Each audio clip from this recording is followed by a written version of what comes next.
El último martes de junio, en la hora en que Roma vacía sus oficinas y la luz sobre el Tíber adquiere el color del latón viejo, el Papa no descansaba.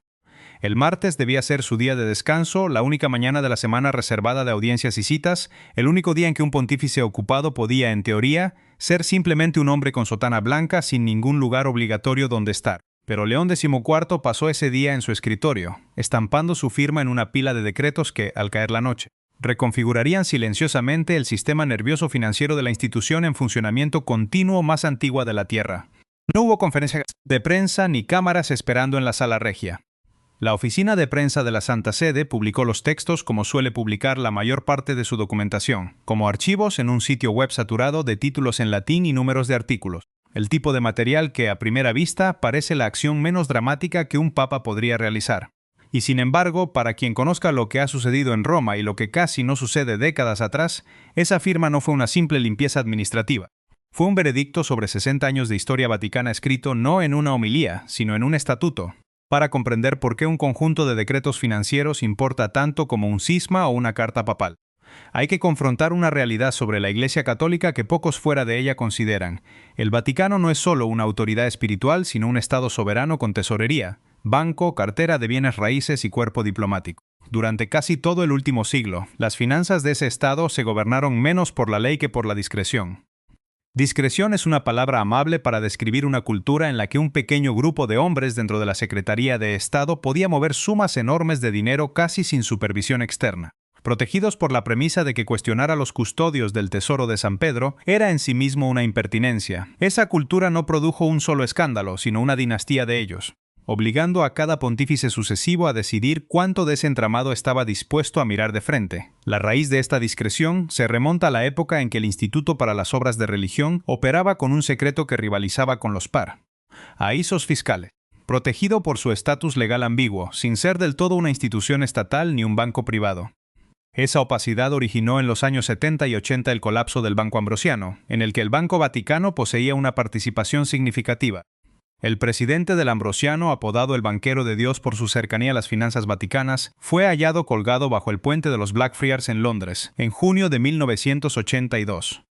Un hecho declarado homicidio solo décadas después. El arzobispo que dirigía el Banco Vaticano en ese periodo nunca fue acusado de un delito, protegido en parte por su inmunidad diplomática. El episodio dejó una marca permanente en el exterior. Un sistema donde las sumas masivas se movían por canales inaccesibles y donde los responsables de las pérdidas quedaban blindados por la propia soberanía de la institución. Esa plantilla de discreción protegida por la soberanía y soberanía protegida, ahora el silencio se replicó décadas más tarde en Londres. En 2014, bajo la dirección del entonces sustituto de la Secretaría de Estado, el Vaticano destinó 160 millones de euros a una participación del 45% en un desarrollo de lujo en el número 60 de Sloane Avenue en Chelsea. 5 años después, la oficina duplicó la apuesta, gastando otros 190 millones de euros para adquirir el control total de una propiedad que no necesitaba. El dinero provino en gran parte del óvulo de San Pedro, la colecta anual de las parroquias de todo el mundo donde católicos comunes creían financiar hospitales y misiones. Al desplomarse el acuerdo bajo su propia opacidad, el Vaticano estimó una pérdida de 140 millones de euros, y las sospechas alcanzaron al cardenal Angelo Becciu, quien llegó a ser considerado un candidato serio al papado. Becciu fue acusado de autorizar una transferencia de 125.000 euros a una organización benéfica dirigida por su propio hermano en Cerdeña y de desviar cientos de miles de euros más a una consultora externa. Dinero supuestamente destinado a liberar a una monja secuestrada en Malí, pero gastado en bienes de lujo. Lo que siguió fue extraordinario. Un cardenal de la Iglesia juzgado por un tribunal penal del Vaticano en una sala improvisada en los museos vaticanos durante 86 sesiones a lo largo de 2 años y medio. En diciembre de 2023, Becciu fue condenado por malversación de fondos a 5 años y medio de prisión, una sentencia que aún apela. El juicio no ocurrió en el vacío. Sucedió porque el Papa Francisco, antes de su muerte en abril de 2025, comenzó a despojar a la Secretaría de Estado de su poder de inversión, trasladando los activos a estructuras más transparentes y creando la Agencia de Control Financiero que investigaría el caso de Londres. Este es el legado que recibió Robert Francis Prevost al ser elegido Papa el 8 de mayo de 2025 o el nombre de León XIV. Llegó no como un burócrata de la curia, sino como un estadounidense que pasó décadas de su sacerdocio en Perú, lejos de los pasillos de mármol de Roma. En una de sus primeras entrevistas, al ser consultado sobre el déficit estructural del Vaticano que persistía a pesar de las reformas de Francisco, su respuesta sorprendió a muchos. Dijo que la situación era algo en lo que la Iglesia debía seguir trabajando, pero que no era algo que le quitara el sueño. Muchos interpretaron esta calma como una señal de que León XIV avanzaría con lentitud y cautela. Sin embargo, los hechos del 30 de junio sugieren otra lectura. En lugar de perder el sueño por el déficit, el Papa pasó más de un año analizando silenciosamente la arquitectura del problema, preparándose para golpear no con un discurso, sino con una firma. La pregunta que ahora recorre los pasillos de mármol del Vaticano es si este forastero, con su calma imperturbable y su aparente desinterés por el conflicto directo, está a punto de desmantelar por completo la cultura de discreción absoluta, o si el propio sistema terminará por diluir su autoridad en la densa burocracia de la curia. La aparente calma de León XIV chocó de frente con una maquinaria que había perfeccionado el arte de diluir la culpa. El juicio a Bexhill dejó al descubierto una verdad incómoda. El sistema no fallaba por maldad de un solo hombre, sino por el amparo de la discreción compartida. Durante las audiencias de aquel proceso, el testimonio del arzobispo Edgar Peña, sustituto de Asuntos Generales, reveló cómo operaba el poder. Peña testificó bajo juramento que se sintieron obligados a gastar sumas inmensas para salir del desastroso negocio de Chelsea y que el propio secretario de Estado, el cardenal Parolin, había ordenado proceder. En esa estructura, cada funcionario podía asegurar que su decisión había sido bendecida por la autoridad superior, diluyendo la responsabilidad personal en la niebla de los despachos oficiales. El propio Bexhill alegó haber recibido la aprobación directa del Papa Francisco en fases clave del negocio de Sloane Avenue. Este laberinto de autorizaciones cruzadas era la realidad no evidente que León XIV se propuso confrontar.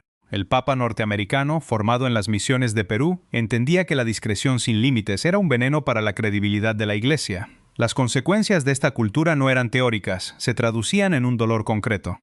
Las donaciones al óbolo de San Pedro, entregadas por la maestra jubilada en Polonia, o el trabajador en Manila para sostener hospitales y misiones, se habían desplomado en todo el mundo tras revelarse el escándalo de Londres. La pérdida de confianza era una brecha abierta en la fe de los fieles. La resistencia de la curia no se manifestó con protestas ruidosas, sino con el escepticismo silencioso de quienes creían que el nuevo Papa subestimaba la inercia del Vaticano. Cuando León XIV declaró que el déficit financiero no le quitaba el sueño, muchos creyeron que se replegaría. Pero la respuesta del Papa llegó el 26 de junio en el aula Pablo VI, ante 178 cardenales convocados para el segundo consistorio extraordinario de su pontificado. Allí, el choque de cosmovisiones se hizo visible en el propio espacio físico, en lugar de permitir la tradicional dinámica donde los purpurados exponían discursos formales y distantes desde el estrado. El Papa ordenó que se sentaran en esas redondas para trabajar en grupos pequeños. Desmanteló el escenario de la deferencia protocolaria y los obligó a mirarse a los ojos. En su discurso de apertura, León XIV verbalizó la fractura. Les dijo que no podía llevar adelante su ministerio solo y les exigió un apoyo que fuera fuerte, explícito y público. No quería las habituales notas confidenciales o las consultas a puerta cerrada que históricamente servían para gestionar silenciosamente las tensiones. Les pidió que se mantuvieran unidos a él públicamente, no como guardianes de intereses particulares, sino como colaboradores expuestos. Esta exigencia de salir a la luz pública incomodó profundamente a una curia acostumbrada a operar en las sombras de la discreción. Sentados en aquellas mesas redondas, divididos en grupos de obispos, nuncios y miembros mayores de 80 años, los cardenales tuvieron que debatir sobre la fidelidad, la libertad y la sinodalidad, mientras el peso del pasado financiero flotaba en el aire. León XIV les recordó que la sinodalidad no es un debilitamiento de la autoridad, sino una protección contra su abuso, diseñada para evitar que el poder proteja los intereses de quienes ocupan temporalmente un cargo. El Papa les estaba pidiendo que renunciaran al escudo de la confidencialidad corporativa, rompiendo con la vieja costumbre romana de diluir las decisiones difíciles en comités anónimos. La onda de choque tras la condena del cardenal Bexhill y la revelación del fraude de Sloane Avenue resquebrajó los cimientos mismos de la administración vaticana. Las consecuencias no se midieron únicamente en los folios de una sentencia judicial de 2 años y medio, sino en el vacío de las arcas públicas.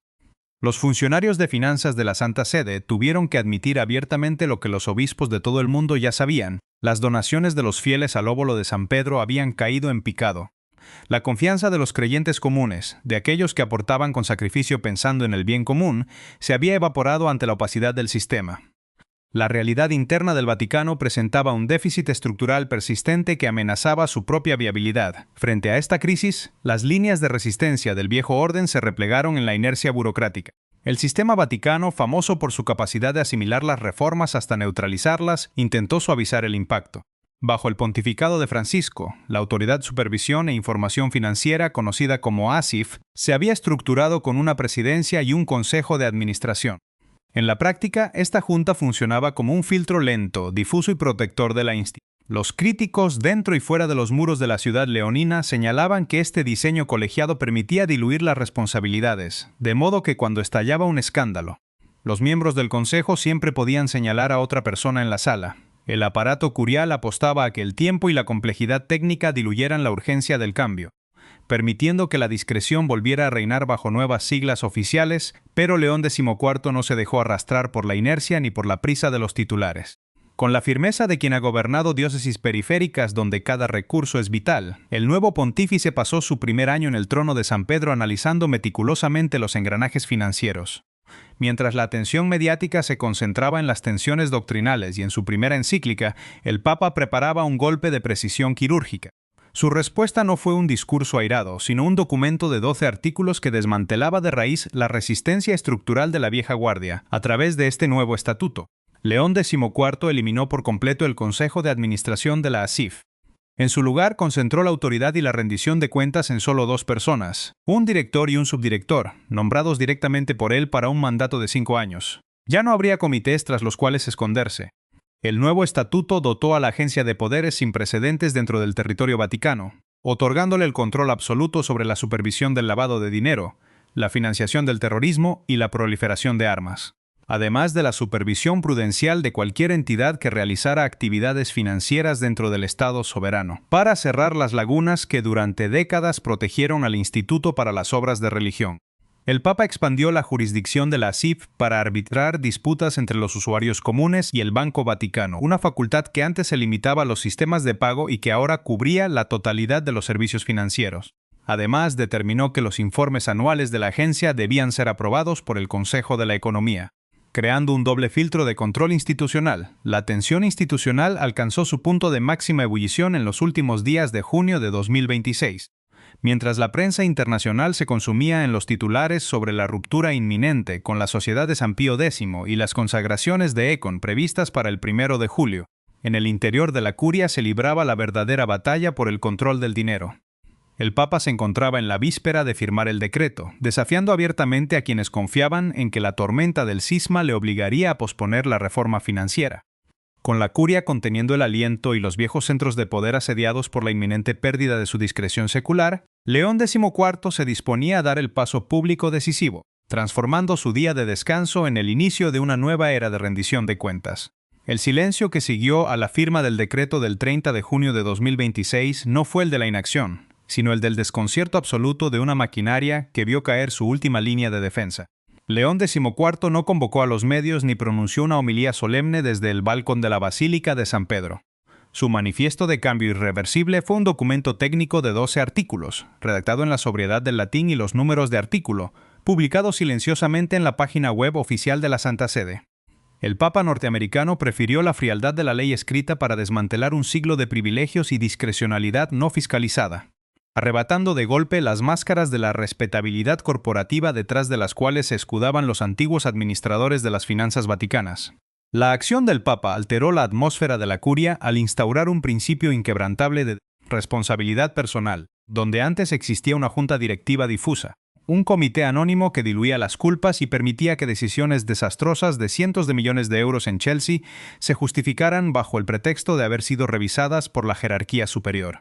El nuevo estatuto colocó a 2 personas identificables con nombres y apellidos, nombradas de forma directa por el pontífice por un periodo fijo de 5 años. La estructura piramidal y opaca que durante 60 años de historia vaticana había propiciado escándalos desde la caída del Banco Ambrosiano hasta el juicio del cardenal Becciu quedaba expuesta en sus fallas fundamentales. La total ausencia de un control riguroso y personal que respondiera por el uso de los recursos. La reacción entre los pasillos de la curia fue de un asombro contenido. Los observadores vaticanos más veteranos notaron de inmediato el peso implícito de este golpe silencioso. La retórica oficial de la transparencia y la buena gobernanza, que durante años se consideró mera palabrería diplomática, se convertía ahora en un mandato punitivo y vinculante. El nuevo estatuto arrebató al Instituto para las Obras de Religión su histórica autonomía para resolver disputas internas con los usuarios, entregando esa potestad reguladora a la reformada Autoridad de Supervisión e Información Financiera. El cambio de reglas fue total, despojando al banco de sus antiguos fueros y obligándolo a someterse a la supervisión externa de un organismo con capacidad de fiscalizar lavado de dinero. Financiamiento del terrorismo y proliferación de armas en territorio vaticano. Este acto administrativo devolvió el valor a la experiencia humana viva al confrontar directamente el dolor de quienes sostenían financieramente a la Iglesia desde las bases. Al eliminar los mecanismos que facilitaron el desvío de los fondos del óbolo de San Pedro hacia especulaciones inmobiliarias de lujo en Londres, el Papa reivindicó el sacrificio de la maestra jubilada en Polonia y el obrero en Manila. Su acción no fue una reforma cosmética para salvar la reputación de la institución, sino un acto de justicia hacia la confianza traicionada de los fieles comunes, cuyos centavos y billetes pequeños habían financiado sin saberlo uno de los códigos postales más caros del planeta, con esta firma provista de una densidad psicológica implacable. León XIV demostró que la verdadera autoridad eclesiástica no se defiende mediante el secreto y el blindaje corporativo, sino a través de la rendición de cuentas pública y explícita. El Papa, que apenas un año antes había afirmado con tranquilidad que las finanzas del Vaticano no le quitaban el sueño, reveló la profundidad de su estrategia.